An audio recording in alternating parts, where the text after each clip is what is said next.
নমস্কার বন্ধুরা, আমাদের গল্প পাঠের আসর লেটস ডু গল্পতে সকলকে স্বাগত জানাই।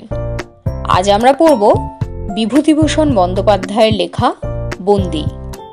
গল্প শুনে ভালো লাগলে লাইক করো, শেয়ার করে সকলকে শোনার সুযোগ করে দিও। আসরে আজ প্রথমবার এলে বা এখনো সাবস্ক্রাইব না করে থাকলে করে দিও প্লিজ। পাশে থাকা নোটিফিকেশন বেল আইকনটা অবশ্যই ক্লিক করো, তাতে আসরে যখনই কোনো নতুন গল্প আসবে সবার আগে তার খবর তোমার কাছে পৌঁছে যাবে। তাহলে শুরু করা যাক। আজকের গল্প বিভূতিভূষণ বন্দ্যোপাধ্যায়ের লেখা বন্দি। তো চলো, লেটস স্টার্ট, লেটস ডু গল্প।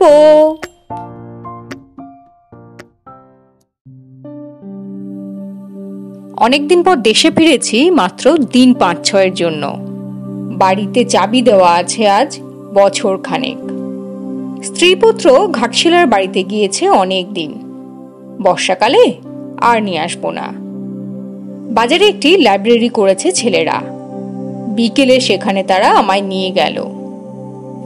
সেখানে বসে ওদের সঙ্গে গল্প করছি, এমন সময় বাইরে থেকে কে বললে, আপনাকে একজন ভদ্রলোক ডাকছেন। বাইরে এসে দেখি একটি যুবক বেঞ্চির উপর বসে আছে। আমায় দেখে জোর হাত করে দাঁড়িয়ে উঠল। বললাম, নমস্কার, বসুন বসুন, কোথা থেকে আসছেন? যুবকের বেশের দিকে চেয়ে আমার একটু অদ্ভুত লাগলো। লম্বা প্যান্ট ও হাফ শার্ট পরা, গলায় দুটো টাই একসঙ্গে বাঁধা, পায়ে দামি চামড়ার জুতো, তবে বর্ষার জলে কাদায় বিবর্ণ, চোখে চশমা, কবজিতে হাত ঘড়ি। আমায় যুক্ত করে নমস্কার করে বললেন, চিনতে পারছেন না? না। কেন, সেই বাগেরহাটে? বাগেরহাটে ২ বছর আগে একটা সভায় গিয়েছিলাম বটে, কত লোকের সঙ্গেই তো সেখানে আলাপ হয়েছিল। তার মধ্যে কোনো একজনকে মনে করে রাখার মতো আশ্চর্য স্মৃতিশক্তি আমার নেই। তবু মিথ্যে কথা বলতে হলো বাধ্য হয়ে। এত আশার দৃষ্টি যুবকটির চোখে, কেমন যেন মায়া হলো। বললাম, ও, এবার মনে পড়েছে বটে। না চিনতে পারার একটা যুক্তিসঙ্গত কারণ দেখাতে গিয়ে বললাম, আপনার চেহারাটা একটু খারাপ হয়ে গিয়েছে। এমন কেউ নেই যে ভাবে না যে বর্তমানে তার স্বাস্থ্য ভালো যাচ্ছে না। যুবকটি তখনই বললে, মাঝে মাঝে ম্যালেরিয়া হচ্ছে দেশে এসে। ও, বড় মনের কষ্টে আছি। ও, আপনার কাছে এলাম বলে একটু অপ্রতিভের হাসি হাসল। আমি চুপ করে বসে রইলুম, কোন দিকে ওর কথাবার্তার গতি বুঝতে না পেরে। ও আবার বললে, আপনি যদি একটু এবার একটু লাজুক হাসি হেসে ও চুপ করলো। আমি কিছু বুঝতে পারলাম না যে কোন সাহায্যের ইঙ্গিত করছে বক্তা। আর্থিক সাহায্য নিশ্চয়ই নয়, বেশভূষা দেখেই সেটা বেশ বোঝা যায়। অন্য কি ধরনের সাহায্য পেতে পারে? খুলেও তো কিছু বলে না। বললাম, আপনি এখানে আছেন কোথায়? চালতেপোতা গ্রামে, বড় কষ্টে আছি। I am almost a prisoner in my own home. কেন কেন? পয়সা হাতে নেই, বুঝলেন। একটুখানি রানাঘাটে যদি যেতে হয়, তাও পরের হাত তোলা পয়সার উপর ডিপেন্ড করতে হয়। I feel like a half drowned man. Kolkata তো বহু দূর, অত পয়সা কে ভাড়া দেবে? ও, আর কি বা বলি ও ছাড়া। ব্যাপারটার চারিপাশে এখনো বেশ ঘনীভূত কুয়াশা। কেনই বা নিজের বাড়িতে নিজে বন্দি? কেনই বা কোনো চেষ্টা করে না অর্থ উপার্জনের? তাকে কেই বা বাধা দিচ্ছে? ব্যক্তিগত সংবাদ বেশি জিজ্ঞাসা করার দরকারটাই বা কি আমার? তারপর ও আপনিই বলল, বড্ড কষ্ট হচ্ছে এখানে। কখনো পাড়াগাঁয়ে থাকিনি, একটা মানুষ নেই যার সঙ্গে মিশি। আজ আপনি এসেছেন শুনে চালতাপোতা থেকে হেঁটে এলাম। হেঁটে এলেন? সে যে খাঁটি ৬ মাইল রাস্তা। বেশি হবে, প্রায় ৭ মাইল। তবে একটা সোজা রাস্তা আছে মেহেরপুর রেল ফটকের পাশ দিয়ে মাঠের মাঝখান বেয়ে। এ বর্ষায় সেই পথে বেজায় কাদা। আপনার বড্ড কষ্ট হয়েছে। এ আর কিসের কষ্ট, আসল কষ্ট তো পাচ্ছি গায়ে বসে থেকে। একটা কালচার্ড লোক নেই, না বোঝে সাহিত্য, না বোঝে কোনো কিছু। জানেন, পিকাসো বলে যে একজন শিল্পী আছে, তাই তারা কোনোদিন শোনেনি। সেটা অপরাধ নয়।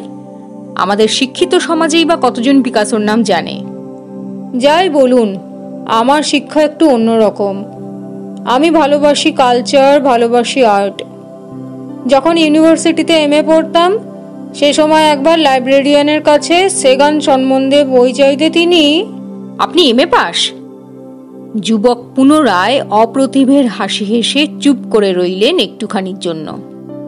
বললে, পাস করিনি, 1 বছর পড়েছিলাম। 1939 to 1942, এই 3-4 বছর। আমার জীবনের সর্বশ্রেষ্ঠ কটি বছর কেটেছে। বলে সে খানিকক্ষণ স্বপ্নাতুর আকুল দৃষ্টিতে জানলার বাইরে গিরিন ঘোষের ধানের আড়তের দিকে চেয়ে রইল। তারপরে বললে, জানেন, আমি ইংরেজি প্রবন্ধ লিখে স্টেটসম্যানে পাঠিয়েছিলাম, ফেরত পাঠিয়েছে। নেয় না। ইংরেজি কবিতাও লিখে থাকি, শুনবেন? বেশ তো, বলুন না। আচ্ছা, একটু পরে বলবো। এখানে এখন এদের সামনে কি বলি বলুন? একখানা উপন্যাসও লিখেছি, 2 ভলিউমে শেষ হয়েছে, প্রায় 900 পাতা। আপনাকে একদিন শোনাতে চাই। বেশ তো, একদিন নিয়ে আসুন না, তবে এই হপ্তার মধ্যে, নয়তো আবার চলে যাব। কালই নিয়ে আসবো।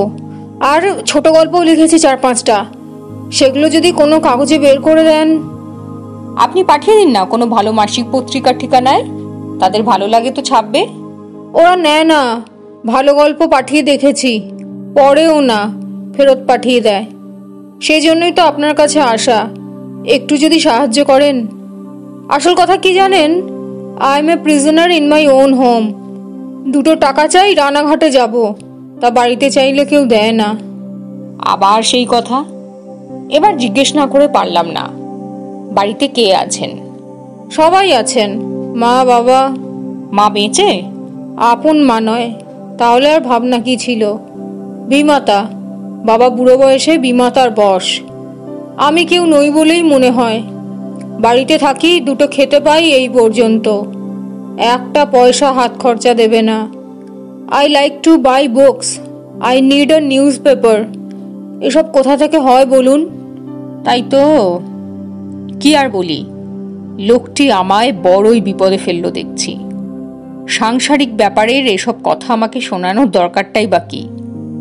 বলেই ফেললাম কথাটা শেষে, আপনার তো চাকরি করা উচিত ছিল। ওই যে বললাম, I M A prisoner in my own home. এই কথাটি বারবার বকে কেন? কে তোকে দড়ি দিয়ে বেঁধে রেখেছে বাপু? আর তাহলে তুমি বা এখানেই আসো কি করে? যাক, ওসব কথায় আমার দরকার নেই। চুপ করে রইলাম। সে হঠাৎ বলে উঠল, হ্যাঁ, আমার ইংরেজি কবিতাটা শুনুন। বেশ বেশ, আনন্দের সঙ্গে শুনবো। একটু বাইরের দিকে নির্জনে চলুন, এখানে আবার মেলা লোক রয়েছে। না থাকলেও জমে যাবে কবিতা আবৃত্তি শুনতে। লাইব্রেরির বাঁ দিকের মাঠের মধ্যে একটা কদবেল গাছ, তার পাশে বইচি ঝোপ, তার পাশে একটা ডোবা। এই নির্জন জায়গাটাতে বইচি ঝোপের আড়ালে সে আমায় নিয়ে গিয়ে হাত পা নেড়ে আবৃত্তি করতে আরম্ভ করলো। ও মাই বিলাভেড ইংল্যান্ড, এই হলো তার কবিতার প্রথম লাইন। সে বেশ চমৎকার আবৃত্তিও করতে পারে। ইংরেজি কবিতাটিও মন্দ লেখেনি। তবে কি আর শেলি, শেক্সপিয়ার, কিটস কিংবা ব্রাউনিং এর মতো হবে, নাকি তরু দত্ত বা রবীন্দ্রনাথের মতো হবে? একজন বাঙালি যুবকের সাধারণ বুদ্ধিবিদ্যার পক্ষে মন্দ নয়, ভালো। আমার সত্যি আশ্চর্য লাগলো, এর মধ্যে দেখছি জিনিস আছে। লাইব্রেরিতে স্কুলের ইংরেজি পড়ানোর মাস্টার ব্রজেন বাবু বসেছিলেন। তাকে ডেকে ওর আবৃত্তি শোনালাম। তিনি বললেন, বাবা, সত্যি খুব ভালো। আপনি কি করেন?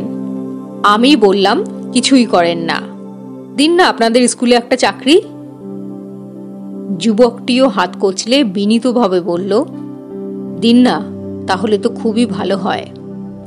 ব্রজেনবাবু অপ্রতিভভাবে বললেন, আমি আপনার মতো লোককে চাকরির কি ব্যবস্থা করে দেব বলুন? হেডমাস্টারকে বরং বলুন। বেশ ইংরেজি জানেন তো আপনি। যুবক উৎফুল্ল মুখে বললে, কলেজে আমাদের ক্লাসে আমার নাম ছিল দ্য পোয়েট। শ্যামসুন্দর রায়কে চেনেন তো? চেনেন না? ও আমার ক্লাসমেট, ফিলোসফিতে অনার্স ছিল ওর। কলেজে লাইব্রেরিতে বসে দুজনে একসঙ্গে পড়াশুনো করতাম। বিলেতে যাওয়ার কত শখ ছিল। ব্রিটিশ মিউজিয়ামের লাইব্রেরিতে বসে দুজনে এই রকম বই পড়ব কল্পনা করতাম। বললাম যে আপনাকে, কলেজের দিনগুলো 1939 to 1942, এই গিয়েছে আমার জীবনের বেস্ট ইয়ার্স। সেসব দিন আর ফিরবে না। আমি কৌতূহল অনুভব করছিলাম ওর কথায়। হাত পা নেড়ে বেশ কথা বলে, বলবার ক্ষমতা আছে। এসব অজপাড়া গায়ে বসে ওই অতীত দিনের গল্পের সময় যে ছবিটি ওর মনে জাগে, ও সুখ পায় তাতে। সুতরাং বলতে ভালোবাসে সেসব গৌরবোজ্জ্বল দিনগুলোর কথা। ওর জীবন ওর কাছে বড়, আমি তার কি বুঝি। আরও বুঝলাম বেচারি শ্রোতা পায় না। এসব কথা শুনবার লোক এ অজপাড়া গায়ে নেই, তাই বোধহয় আমার খোঁজ করে আমায় বার করেছে। শুনিয়েও সুখ হয়, আমারও বা শুনতে আপত্তি কি। বললাম, আপনার বন্ধু শ্যামসুন্দর বাবু এখন কোথায়? ওর মুখখানা কালো হয়ে গেল যেন। কি যেন একটা ব্যথা পেয়েছে। কি একটা কথা খানিকক্ষণ ভাবল, তারপর আস্তে আস্তে বলল, সে লন্ডনে থাকে। লন্ডনে কিছু পড়তে গিয়েছে? ইন্ডিয়া অফিসে চাকরি করে, আর সেই ব্রিটিশ মিউজিয়ামের লাইব্রেরিতে বসে পড়াশুনো করে। যা আমরা বসে কল্পনা করতাম তাই। আমার হলো না, ওর হলো। আর আমি এই পাড়া গাঁয়ে বসে বসে।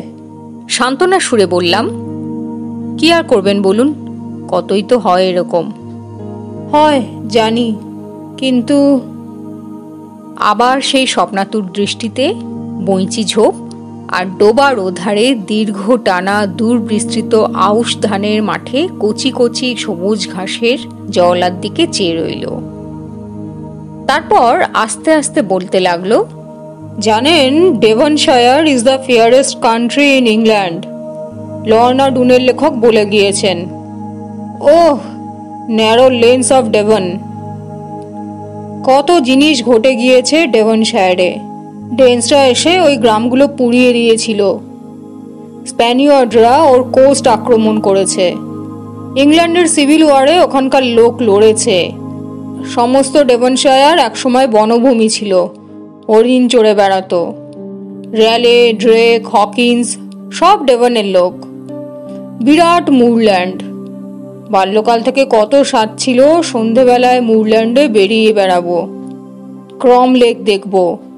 লর্না ডুন পড়ে পাগল হয়ে গেছিলুম কলেজে।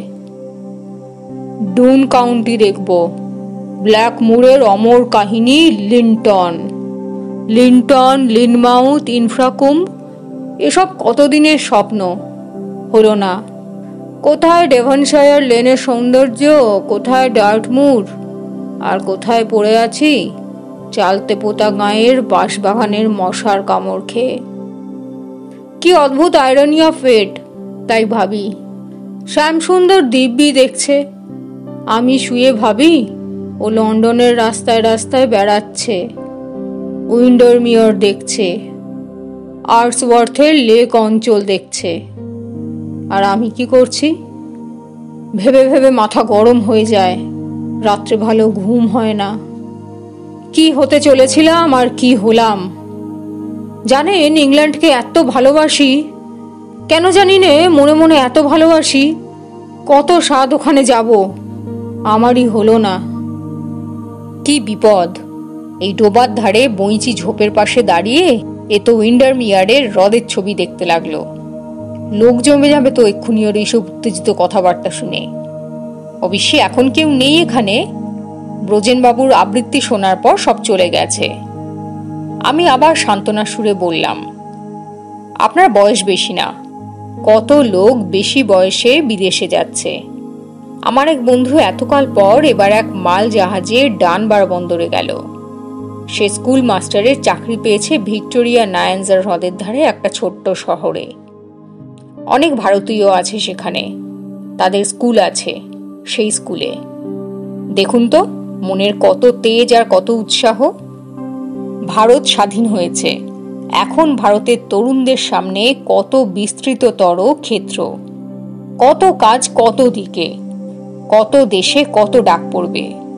আর্মিতে যান, নেভিতে যান, ডিপ্লোম্যাটিক সার্ভিসে ঢোকার চেষ্টা করুন, ব্যবসা করুন, খবরের কাগজে লিখুন, বই লিখুন, বক্তৃতা করুন। আপনি এ বয়সে বসে থাকবেন কি করে? কিসের বলছেন বন্দি বন্দি? কিসের বন্দি আপনি? যুবক বসে বসে আমার কথা শুনল, কোনো উত্তর দিল না। বিশেষ কোনো উৎসাহ পেয়েছে বলে আমার কথা থেকে মনেও হলো না। একটু পরে সে আমায় বললে, আমার অবস্থা জানেন না, কি যে কষ্টে আছি তা শুধু আমিই জানি। I am really A prisoner in my own home. মানে বাবা এ বয়সে আমার বিমাতার বাধ্য। তিনি সংসারের তবিল রাখেন বিমাতার কাছে। আমার একটা পয়সা নিতে হলেও বিমাতার কাছে চাইতে হবে। তিনি পয়সা চাইলেই মুখ ভার করেন, পারতপক্ষে দিতে চান না। বাবা চাকরির চেষ্টা করতে বলছেন, তাও তো কলকাতা যাবার গাড়ি ভাড়া চাই। এই কাছে রানাঘাটে যাওয়ার পয়সাই পাওয়া যায় না, তা কলকাতা যাবার ভাড়া কে দিচ্ছে বলুন? এই পায়ে হেঁটে হেঁটে রোজ বিকেলে যতটা পারি বেড়াই, কাজেই প্রিজনার ছাড়া আর কি বলুন? তাই তো দেখছি। তবে আপনি এভাবে বাড়ি বসে থাকলেও এ ব্যাপারের মীমাংসা হবে না। আপনাকে বাড়ি থেকে বেরুতে হবে, তা যতই দুঃসাধ্য হোক। আপনি কি বিয়ে করেছেন? যুবক ঈষৎ কুণ্ঠা ও লজ্জার সঙ্গে বলল, তা করেছি। ও, সমস্যা যে গুরুতর তাতে কোনো সন্দেহ নেই। যতটা ভেবেছিলাম তার চেয়েও বেশি। স্ত্রী এবং সম্ভবত দুই একটি পুত্রকন্যা নিয়ে ইনি পিতার সংসারে বেকার অতিথি, এই বর্তমান দুর্মূল্যের বাজারে। যুবক যেন খানিকটা আপন মনেই বলতে লাগলো, কত আশা ছিল, এখনো সে আশা আমি ছাড়িনি। বিলেতে আমি যাবই। এই মূর্খ আনলেটার্ড পাড়াগায়ে আমি বেশি দিন পড়ে থাকবো না। একখানা ভালো বই, একখানা কাগজ পাইনে, অথচ এত পড়তে ভালোবাসি। শেলির একটা ভালো এডিশন কিনবো, বাবার কাছে টাকা চাইলে পাবো না জানি, কেননা টাকা তার কন্ট্রোলের মধ্যে নয়। আর একটা কথা আপনাকে বলি। হ্যাঁ বলুন। আমি একখানা ভালো উপন্যাস লিখেছি, 2 ভলিউম, বড় উপন্যাস। আপনাকে একদিন শোনাবো। বেশ তো, যেদিন ইচ্ছে শোনাবেন। আপনার কবে সময় হবে? বিকেলে যে কোনো দিন আসতে পারেন। আপনি দেখবেন উপন্যাসখানা, তারপর একজন পাবলিশার ঠিক করে দেবেন আমাকে। দেখি আপনার দয়ায় যদি এবার মুক্তি পাই বন্ধন থেকে। আমি বেঁচে যাই জানেন, আমি বাঁচি, আমি মরে যাচ্ছি। আপনি জানেন না, oh what agony and torture I am passing through. বেলা গিয়েছিল, বইচি ঝোপে রাঙা রোদ এসে পড়েছে। লাইব্রেরি থেকে লোক চলে যাচ্ছে। পাড়া গিয়ে লাইব্রেরি কেরোসিন তেলের খরচ জোগাতে পারে না। বাদুর উড়ে যাচ্ছে বাঁওড়ের ওপার দিকে। এই সন্ধ্যার আকাশের তলায় এই যুবকের মনের বেদনা আমাকে স্পর্শ করল। কিসের বাঁধনে যে লেখাপড়া জানা লোকটি পড়েছে তার খানিকটা আন্দাজ করতে পারলাম। একটি স্নেহময় পিতার বড় আদরের জ্যেষ্ঠ পুত্র। একদিন যার জন্মলগ্নে শুভশঙ্খ বেজেছিল একটি আনন্দমুখর গৃহস্থ বাটিতে, আজ সেই পুত্র বড় হয়েছে, শিক্ষিত হয়েছে, বিবাহ করেছে। তবুও সেই পিতা আজ অসুখী কেন? সেই পুত্রই বা কেন সেই গৃহে নিজেকে বন্দী বলে মনে করছে আজ? প্রাচীন ন্যায়শাস্ত্রের লাজা বন্ধন ন্যায় কাকে বলে আজ ভালো করে বুঝলাম। যুবক বললে, তবে আজ আসি, সন্ধে হয়ে যাচ্ছে। আমার কি, আমি তো রাত হলেও অন্ধকারে যেতে পারি। যতক্ষণ বাইরে থাকি ততটুকুই ভালো থাকি। না না, দেরি না করাই ভালো। চালতাপোতা গ্রামের রাস্তা বড় খারাপ। তাহলে উপন্যাসখানা কাল নিয়ে আসি, দেখবেন একটু ভালো উপন্যাস। চূর্ণী নদীর ধারে বেড়াচ্ছিলাম, একটা ডুমুর গাছের তলায় বসে বসে মনে কেমন ভাব এসে গেল। কি যে চমৎকার লাগলো, যেন কোথাও একটা এসেছি। কি সুন্দর পৃথিবী। অমনি এই উপন্যাসের প্লটটা মনে এসে গেল। বুঝেছি, আসবেন কাল। নমস্কার।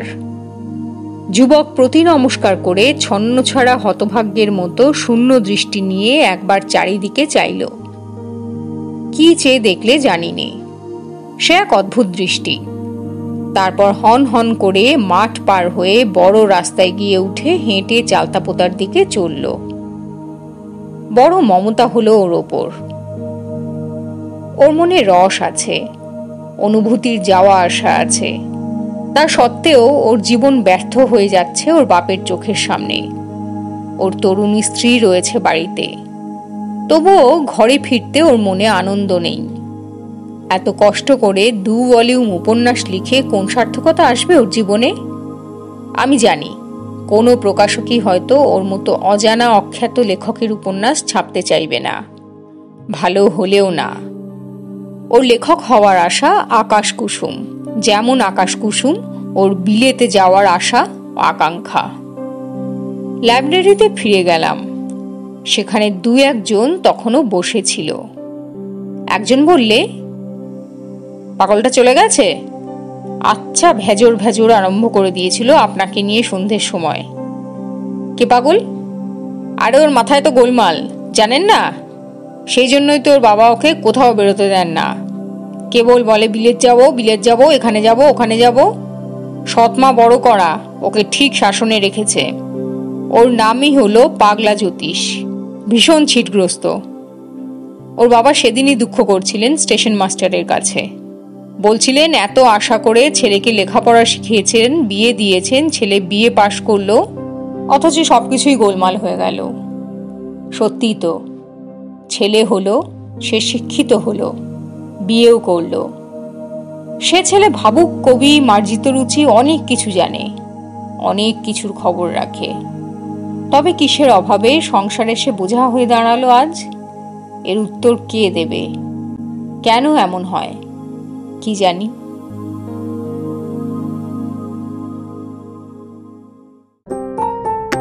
শেষ হলো বিভূতিভূষণ বন্দ্যোপাধ্যায়ের লেখা বন্দি। কেমন লাগলো কমেন্ট করে জানিও।